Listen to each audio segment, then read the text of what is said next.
Hey guys, welcome to my channel New Beginning. As you know that my name is Nancy Srivastava. तो आज के इस lecture में हम लोग बात करेंगे कि इलेक्ट्रोस्टैटिक फोर्स कैसे कंजर्वेटिव होता है। कंजर्वेटिव या नॉन कंजर्वेटिव में मैंने ऑलरेडी वीडियो बनाया है, तो अच्छा हुआ कि आप उस वीडियो को जाके देखें, तभी आपको ये लेक्चर अच्छे से समझ में आ पाएगा।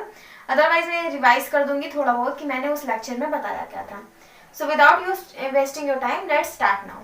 तो हम लोग बात कर रहे थे कंजर्वेटिव और नॉन कंजर्वेटिव में। इसमें मैंने आपको कंजर्वेटिव एंड नॉन कंजर्वेटिव में कंजर्वेटिव की कुछ प्रॉपर्टीज बताई थी एंड दैट प्रॉपर्टीज इट्स। पहले तो आज का मेरा टॉपिक जो रहेगा कि प्रूफ करना है कि इलेक्ट्रोस्टैटिक फोर्स कंजर्वेटिव होता है। देखिए ऑब्जेक्ट यही लिखा हुआ है, prove that electrostatic force is conservative. But हम लोग थोड़ा सा अगर पिछले वीडियो में जाएं तो वहां पर मैंने बताया था कंजर्वेटिव की प्रॉपर्टी। कंजर्वेटिव की 3 प्रॉपर्टी मैंने बताई थी वहां पे कि उसका वर्क डन होता है। ये कंजर्वेटिव की प्रॉपर्टी है, work done in a closed area में, यानी क्लोज उसमें वर्क डन इसका 0 होता है। तो वर्क डन इसका 0 होता है।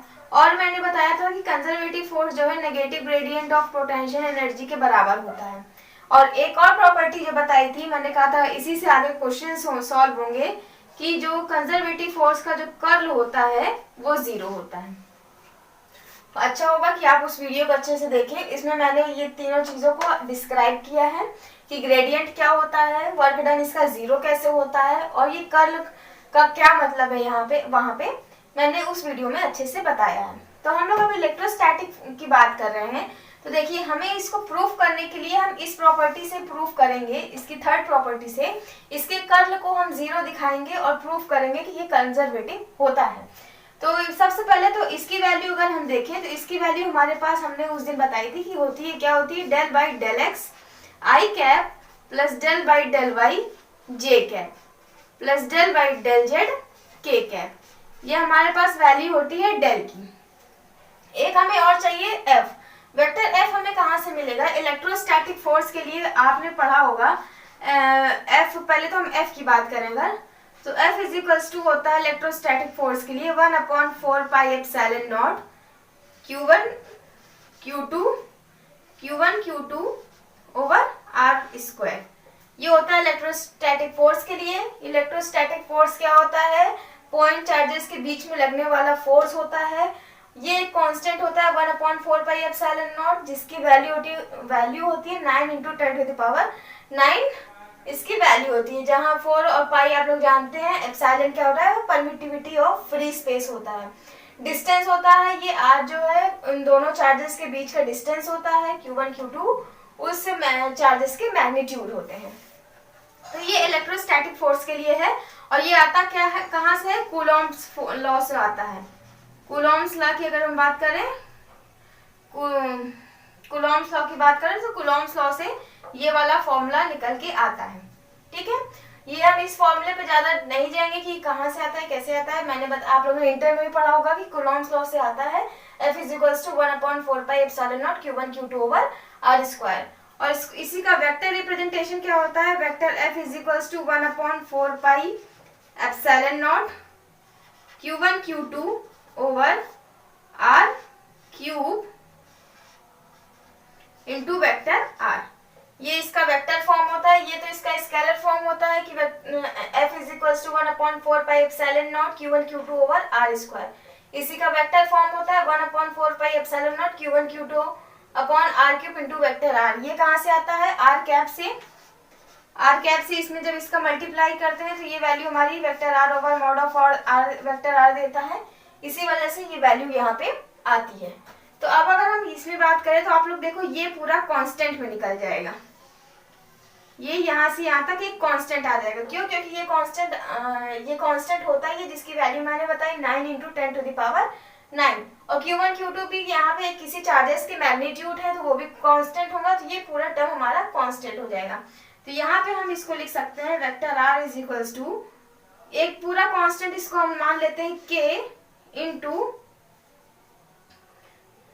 Vector r over r cube.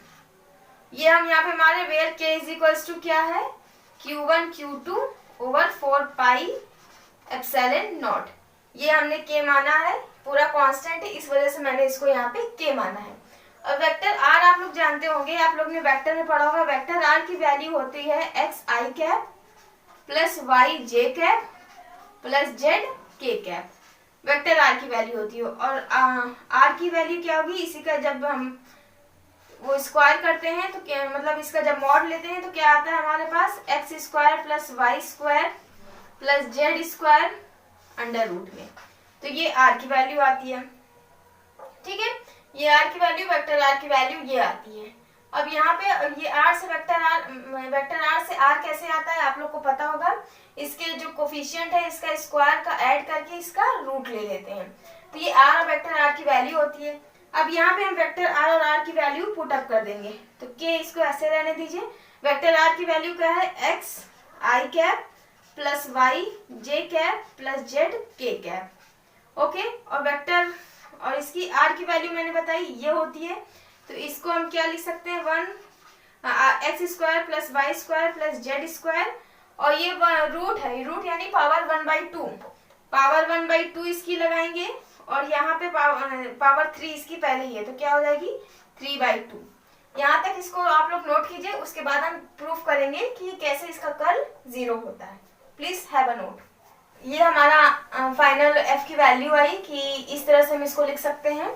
अब इसको अगर और सेपरेट करें तो हम लोग और क्या लिख सकते हैं, x over x square plus y square plus z square की power 3/2 plus y over x square plus y square plus z square की power 3/2 plus z over i cap j cap, और इधर जेड अपॉन में हो जाएगा, और ये value आ जाएगी इसकी यस के कैप। कुछ नहीं किया है, बस इस तरह से जो लिखा है प्लस को मैंने इस तरह से इसको सेपरेट कर दिया है। अब हमारे पास ये वेक्टर एफ की वैल्यू आ गई, और डेल की वैल्यू मैंने आपको लिखी ही थी। तो हमें निकालना है del cross f, vector del cross vector f, ये हमें निकालना है। और आप लोग जानते होंगे ये किसी भी डेल क्रॉस एफ जो है कभी भी इक्वल नहीं हो सकता एफ क्रॉस डेल के। क्यों?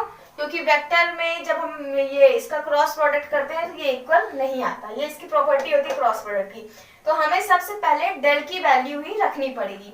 तो इसके लिए क्या करते हैं हम लोग, सबसे पहले आई कैप जे कैप के कैप। ओके, उसके बाद हम वैल्यू लिखते हैं डेल की। डेल की वैल्यू मैंने क्या बताई थी, del by del x i cap plus del by del y j cap plus del by del z के कैप। तो वैल्यू रख देते हैं यहाँ पे, क्या हो जाएगी del by del x i cap del by del y j cap del by del z के कैप। उसके बाद वेक्टर एफ की वैल्यू रखते हैं। आई कैप के कोफिशिएंट देखिए, यहाँ पे आई कैप का कोफिशिएंट है x over x square plus y square plus z square की पावर 3/2। सिमिलरली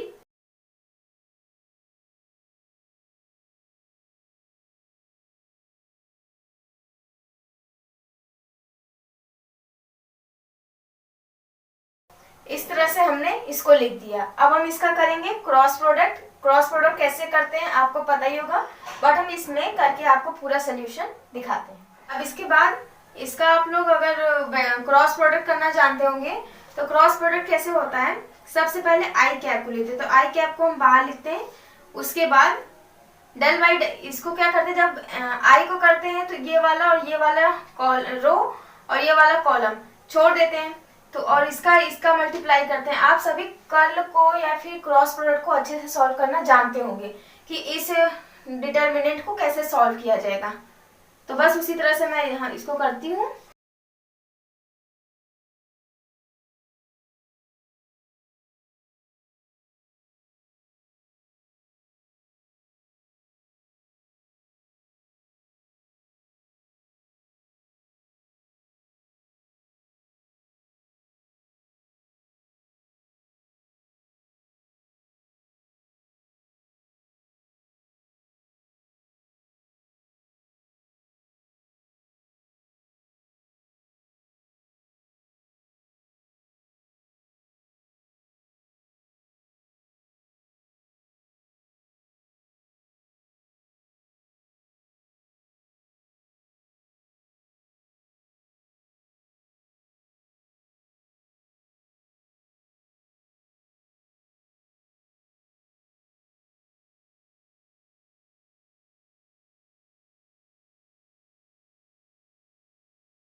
तो इस तरह से हमने लिखा। इसको पूरे को डिटर्मिनेंट को सॉल्व कैसे करते हैं, बस मैंने उसको एक्सपेंड किया।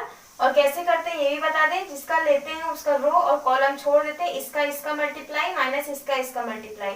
सिमिलरली जे कैप के लिए माइनस लगा के इस ये वाला कॉलम और ये वाला रो छोड़ देंगे, इसका इसका multiply, then minus this and this multiply में। सिमिलरली के लिए। अब इसके बाद हम लोग आगे सॉल्व करते हैं। अब इसको आगे ओपन करते हैं और देखते हैं क्या आता है।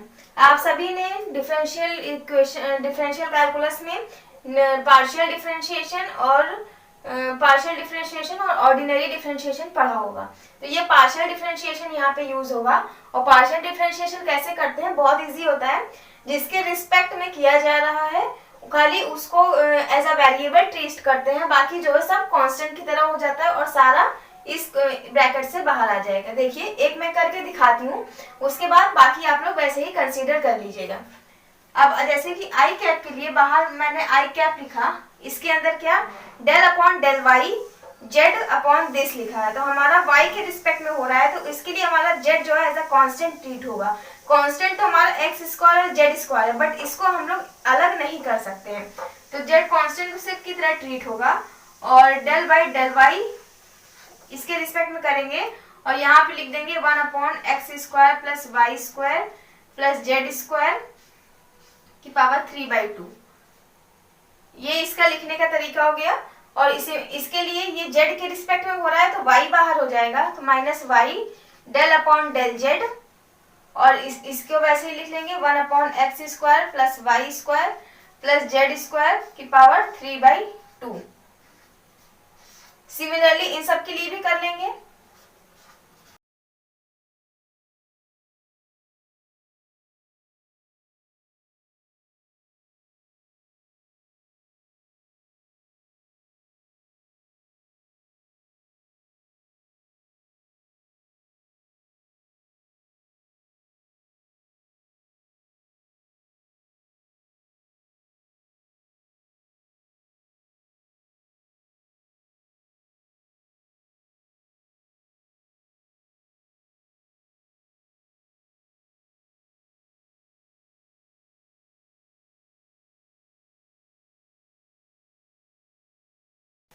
ये हो गया।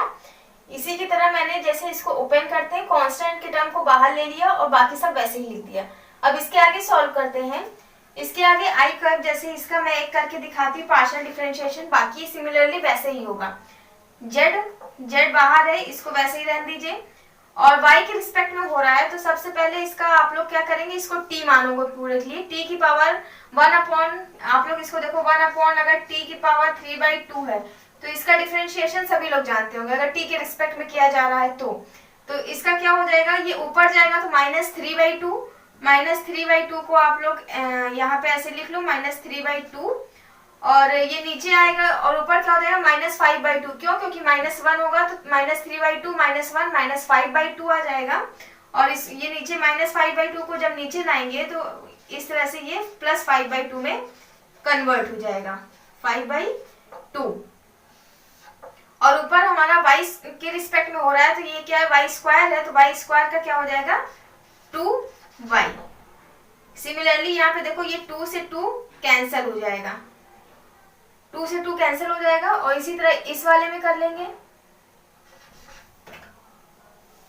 y। और इसका क्या करेंगे, या फिर अभी y रहने दीजिए, इसका क्या माइनस ऊपर जाएगा तो -3/2। ये -3/2 और ये वाला माइनस तो प्लस हो जाएगा और ये 1 अपॉन में वैसे ही आ जाएगा x square plus y square plus z square की पावर 3/2 5/2 सॉरी 5/2। एंड देन ऊपर क्या हो जाएगा, ये जेड के रिस्पेक्ट में हो रहा है तो जब जेड के रिस्पेक्ट में हो रहा है तो ये हो जाएगा, ये वाई बाहर है तो इसको भी वाई अंदर ले लीजिए। वाई और जेड के रिस्पेक्ट में हो रहा है तो 2z। यहाँ से भी देखिए 2 और 2 कैंसल, तो ये वाला टर्म हो गया आई कैप का। सिमिलरली ऐसे ही जे कैप का।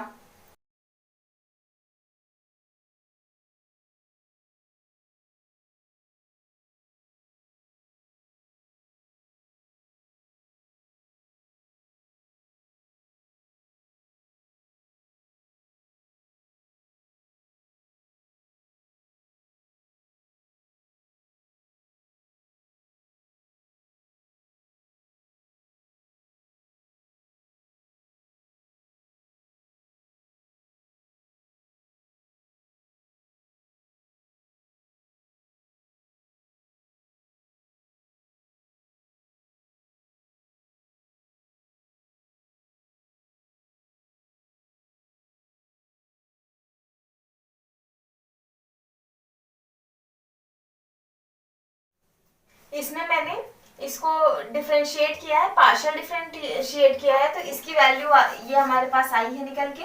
एक मैंने एक्सप्लेन करके बताया, उसी सिमिलरली आप इसको अगर ध्यान से ओपन करोगे तो जो मैंने लिखा बस वही आएगा। हो सकता है आपको क्लियर यहाँ पे ना दिखाई दे रहा हो, बट फिर भी मैं बता रही हूँ। डिनोमिनेटर में सबकी पावर 5/2 है। कैसे? क्योंकि न्यूमरेटर में -5/2 आएगा, तो इसको जब नीचे लाएंगे तो 5/2। तो कुछ भी अगर क्लियर ना समझ में आ रहा हो तो आप लोग देखो, सब नीचे 5/2 ही रहेगा। इसमें कंफ्यूज मत होइएगा, यहाँ पे कुछ और लिखा है। सारे की पावर यहाँ पे 5/2 ही लिखी हुई है। अब इसको और सिंप्लीफाई करते हैं। यहाँ से सिंप्लीफाई अगर हम करेंगे तो आप लोग देखो 2 हर जगह से कट गया। अब इसको अगर एक मैं सिंप्लीफाई करके दिखा रही हूँ आई कैप के लिए, यहाँ पे आप लोग देखो क्या हो जाएगा, 3 - 3 y एंड z, और नीचे क्या हो जाएगा, ये 2 तो कैंसिल हो गया, ये आ जाएगा नीचे x² + y² + z² की पावर 5/2, और इधर +3 y z, और आ जाएगा नीचे x² + y² + z² की पावर 5/2। सिमिलरली आप लोग अगर j एंड k के लिए करो तो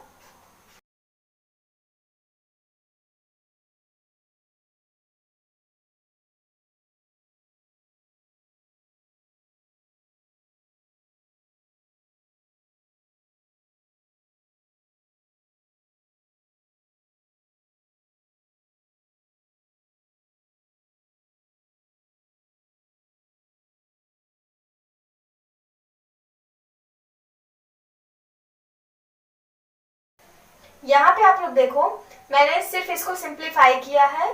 जो टर्म कट गए हैं उसको काट के यहाँ पे देखिए आप लोग, जैसे मैंने इसको बताया सिमिलरली जे एंड के लिए। अब चलिए थोड़ा सा इसको और सिंप्लीफाई करते हैं कि इसमें और क्या कर सकते हैं।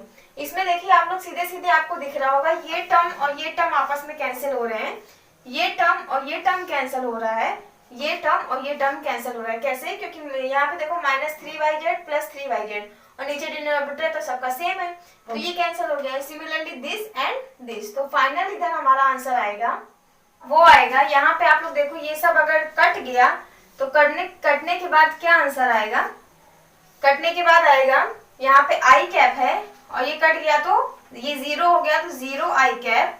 ये सब किसके इक्वल चल रहा है, डेल क्रॉस एफ के चल रहा है, vector del cross vector f के इक्वल ये सब चल रहा है। यहाँ आ जाएगा -0 k cap 0 j cap + 0 k cap. तो यहाँ पे हमारा एक क्या आ गया, del cross f vector f, ये क्या आ जाएगा हमारा, ये सब देखो 0 आ गया। क्यों? क्योंकि 0 i cap 0 -0 j cap -0 k cap क्या हो गया, 0 हो गया। अब यहाँ से आप लोग देखो कि vector f del cross vector f 0 आ गया, मतलब कि इसका कर्ल 0 हो गया। 0 हो गया तो मैंने आपको प्रॉपर्टी बताई थी कि जब कर्ल 0 हो जाता है तो वो क्या हो जाता है, कंजर्वेटिव हो जाता है, इसकी थर्ड प्रॉपर्टी। तो ऐसे प्रूफ करते हैं कि इलेक्ट्रोस्टैटिक फोर्स कैसे कंजर्वेटिव होता है। कोई भी कंजर्वेशन आपको प्रूफ करना होगा फोर्सेस के लिए तो वो वेक्टर फॉर्म में दिया होगा। आप इसी तरह जिस तरह मैंने इसको प्रूफ किया, आप वैसे ही इसको प्रूफ करोगे और दिखाओगे कि वो कंजर्वेटिव होता है या नहीं होता है। एक क्वेश्चन मैं आपको दे रही हूँ कि प्रूफ करिए, प्रूफ मत करिए, चेक करिए कि 3i cap + 4j cap + 5k cap conservative है या नहीं। ये आपको, मैं ये नहीं कह रही कि कंजर्वेटिव है, ये हो भी सकता है और नहीं भी हो सकता है, इसको आपको प्रूफ करना है। आप लोग प्रूफ कैसे करोगे, ये थर्ड प्रॉपर्टी को लेते ये वेक्टर ऑफ मैंने आपको दिया है, वेक्टर डेल आप लोग इसकी वैल्यू जानते हो, इसका कर्ल निकालो, अगर वो 0 आ रहा है तो वो कंजर्वेटिव है, और अगर नहीं आ रहा है तो कंजर्वेटिव नहीं है। तो ये दिस इज योर वर्क कि आप लोग इसको चेक करो कि कंजर्वेटिव है कि नहीं है। होपफुली आपको ये इलेक्ट्रोस्टैटिक फोर्स समझ में आया होगा कि कैसे कंजर्वेटिव होता है। और ग्रेविटेशनल फोर्स की बात करें तो it is same as the electrostatic force. कैसे?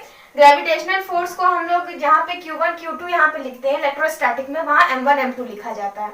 तो सिमिलरली इस तरह से वो वेक्टर फॉर्म में चेंज होगा और वहाँ पे इसको कर्ल को 0 दिखा देंगे तो ग्रेविटेशनल फोर्स ही हमारा कंजर्वेटिव आ जाएगा। फिर स्प्रिंग फोर्सेस के लिए भी ऐसे ही है, spring force, gravitational force, it's your work कि आप लोग इसको अपने कॉपी में करें और दिखाएं कि ये कंजर्वेटिव होता है। तो ये आज का लेक्चर यहीं पे खत्म करते हैं, मिलते हैं अपने नेक्स्ट लेक्चर में। Thanks for watching my video, bye bye.